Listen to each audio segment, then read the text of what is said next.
The race to control the Arctic has already started.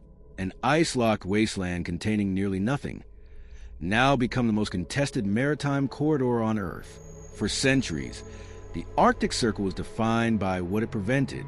It was an impassable, frozen barrier of 4 million square kilometers that insulated northern superpowers from direct maritime confrontation. It was a geographic shield. Yet today, that shield is melting away. What remains is not just open water, but a scramble for resources, territory, and trade routes that will fundamentally rewrite the laws of global shipping and military projection. This is the red line.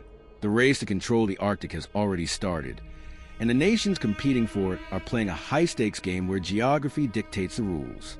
To understand the scale of this friction, we have to look at the numbers. The Arctic seabed is estimated to hold roughly 13% of the world's undiscovered oil and a staggering 30% of its untapped natural gas. It is a literal treasure trove sitting under international waters. But the true prize isn't what lies beneath the ice. It's the pathways created when the ice disappears. Currently, a container ship traveling from Shanghai to Rotterdam must navigate the crowded Malacca Strait, cross the Indian Ocean, pass through the heavily congested Suez Canal, and cross the Mediterranean. It is a grueling 20,000-kilometer journey that takes roughly 35 days. Now look at the alternative. By utilizing the Northern Sea route across the top of Russia, that same voyage is cut to just 13,000 kilometers. Shipping times drop by over a third, shaving nearly 2 weeks off transits. In global trade, time is money, and a 14-day shortcut translates to billions of dollars saved in fuel, labor, and insurance fees. But here's the catch. This route is not a shared global highway. It runs almost entirely through Russia's exclusive economic zone. For Moscow, the melting Arctic is both an existential economic lifeline and a major security nightmare. Russia possesses the world's longest Arctic coastline, spanning over 24,000 kilometers. Historically, this northern flank was unattackable, guarded by permanent walls of multi-year pack ice. As that ice recedes, Russia's longest border becomes vulnerable. Moscow's response has been swift, aggressive, and highly calculated. Over the past decade, Russia has built or upgraded dozens of military outposts along its northern shores. Abandoned Soviet-era airstrips have been refurbished, radar installations deployed, and sophisticated anti-ship missile batteries positioned to lock down the freezing straits. But military installations alone cannot control an icy corridor.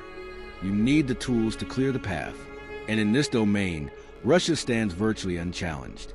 Moscow operates a massive fleet of over 40 icebreakers, including several nuclear-powered giants capable of smashing through sheets of ice up to 3 meters thick. These behemoths don't just clear pathways for Russian warships, they act as sovereign gatekeepers. Moscow has already declared that any foreign military vessel navigating the Northern Sea route must give advance notice, take on Russian pilots, and pay steep transit fees. For all practical purposes, Russia is attempting to turn an international maritime highway into an internal, state-controlled canal. Meanwhile, across the ocean, the United States is facing a harsh geopolitical reality. For decades, Washington viewed the Arctic with indifference, focusing its naval might on the warm waters of the Western Pacific and the Middle East. As a result, America's polar capabilities have severely debilitated. The United States Coast Guard, the agency tasked with maintaining an American presence in these freezing waters, operates just 2 polar icebreakers. One of them is a medium icebreaker used primarily for scientific research. The other is a heavy icebreaker that is nearly 50 years old, constantly plagued by mechanical failures and structural fatigue. In a region where access is entirely dependent on icebreaking capacity, the world's premier superpower is effectively locked out of room. This capability gap has sent shockwaves through Washington's defense establishment. NATO allies like Canada, Norway, and Denmark, via Greenland, all hold legitimate territorial claims in the region, but they lack the unified naval presence to counter Russia's sweeping Arctic dominance. And the friction isn't limited to the nations bordering the Arctic Council. A new, unexpected competitor has entered the fray: China. Beijing is located over 3,000 kilometers away from the Arctic Circle, yet in recent years, Chinese policymakers have officially declared China a near-Arctic state. It is a bold, semantic pivot designed to secure a seat at the negotiating table. China's interest in the far north is driven by its deep-seated vulnerability, the Malacca dilemma. In the event of a geopolitical conflict with the United States, Washington could easily blockade the narrow straits of Southeast Asia, cutting off China's access to energy imports and European markets. The Arctic offers Beijing a vital, unblockable alternative, what it officially calls a polar Silk Road. Lacking a territorial claim of its own, Beijing has used its immense financial power to buy influence. It has funded massive liquefied natural gas projects in Russia's Yamal Peninsula, invested heavily in mining infrastructure across Greenland, and built its own advanced icebreakers to conduct regular scientific research voyages throughout the central Arctic Ocean. The convergence of Russian military control and Chinese financial capital has created a formidable alliance in the far north. It is a marriage of convenience born out of mutual necessity.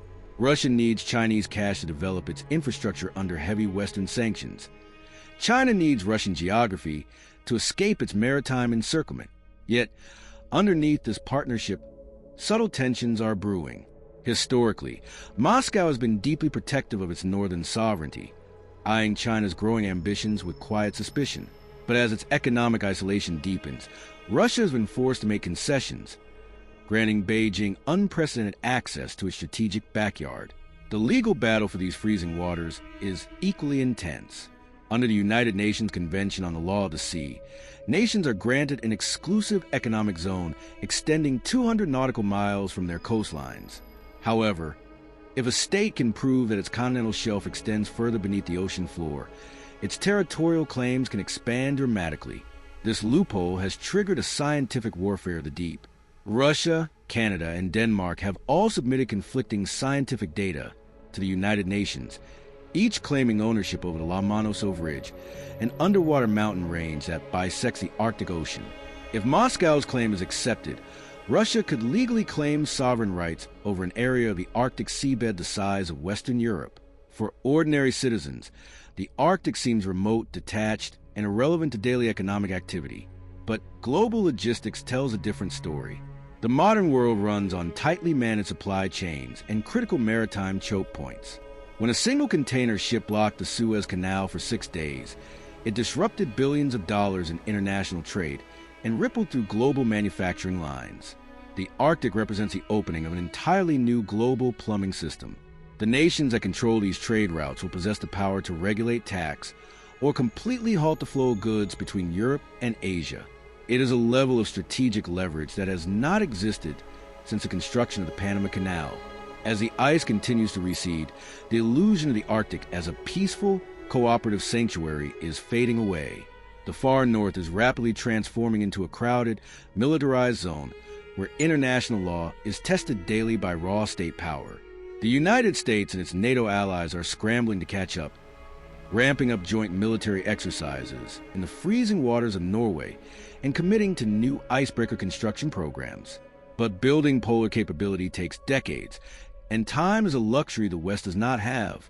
The race to control the top of the world is no longer a distant, hypothetical scenario for future generations. The maps are being redrawn, the outposts are being armed, and the icebreakers are breaking path. The battle for the modern world's newest ocean has already begun, and the ice is no longer keeping the peace. This is a red line, where geography, economics, and power collide. Subscribe to understand the hidden systems shaping our world.